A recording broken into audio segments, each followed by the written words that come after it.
Here with me now is the Republican senator from the state of Oklahoma, Markwayne Mullin. Nice to see you, sir. Good to be on your show, brother. Yep, thanks. Nice to always have you here. So I can look at this a couple ways. 12 Democrats in the Senate voting for the Laken Riley Act, 46 in the House. Right. But then that also leaves about 75% or so on the other side.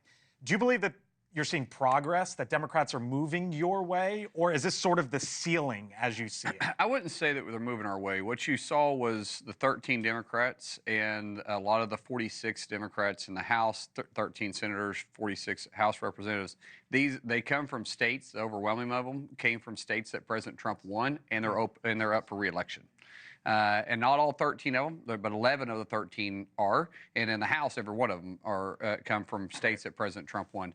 So what you're seeing is they're playing politics with it. If this is something they really wanted to get done, you don't give them any benefit of the doubt? I really don't. Why? Because this is a senseless act that could have been taken care of. It was foreseeable 2 years ago.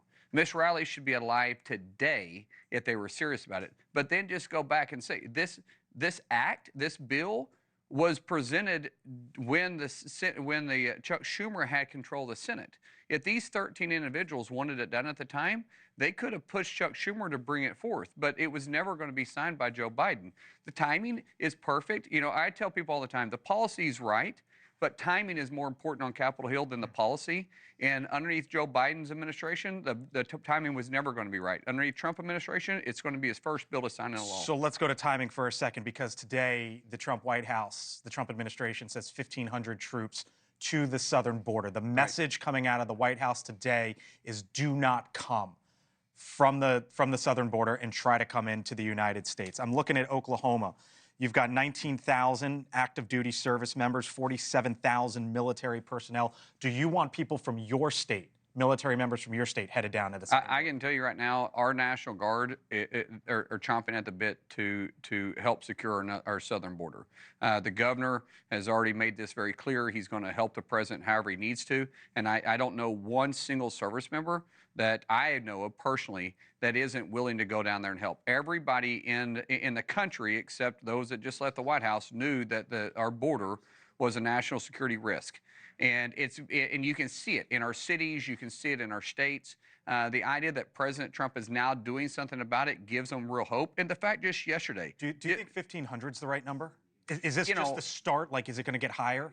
I don't know what the actual number is. I think the president is just putting his arms around it. What's unfortunate is that Kristi Noem, who was the governor of South Dakota, a former member of Congress, and needs to be confirmed. You had the Democrats that's playing games with her. She's going to get the votes. She's going to be the Secretary of Homeland Security, and they know she's going to pass, but they're still playing games with us and not allowing us to put the right people in place so we can make sure that the American people are safe at home. So let me ask you about confirmation votes, because you were at the forefront of getting Pete Hegseth through the committee and onto the Senate floor. The Hill is reporting tonight he could get a full vote in the upcoming days. Here was one of the moments, you know about it, from just last week's confirmation hearing.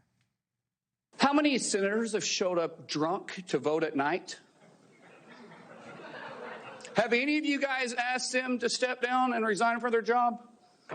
And don't tell me you haven't seen it, because I know you have. And then how many senators do you know have got a divorce before cheating on their wives? Did you ask them to step down? There are new allegations against Pete Hegseth. Do you believe that he is going to get the at least 50 votes among Republicans to be the next secretary? Absolutely. And the allegations that came out... You know that for a fact, that he's going to get the 50? Well, he'll be confirmed. Okay. He could be confirmed as soon as Thursday night. But even these new allegations that supposedly came out, right?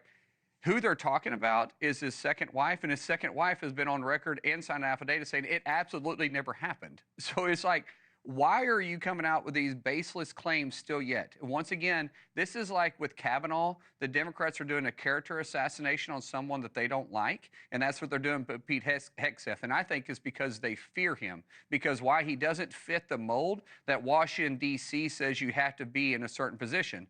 As President Trump has a mandate by the American people, they want a different government. They want a government that's working for the people, not working for a party. And underneath the Biden administration, the government was working for the Democrat Party. Thank you for watching, and make sure you go to joinnn.com to find NewsNation on your television provider. And don't forget to click the red subscribe button below to get more of NewsNation's fact-driven, unbiased coverage.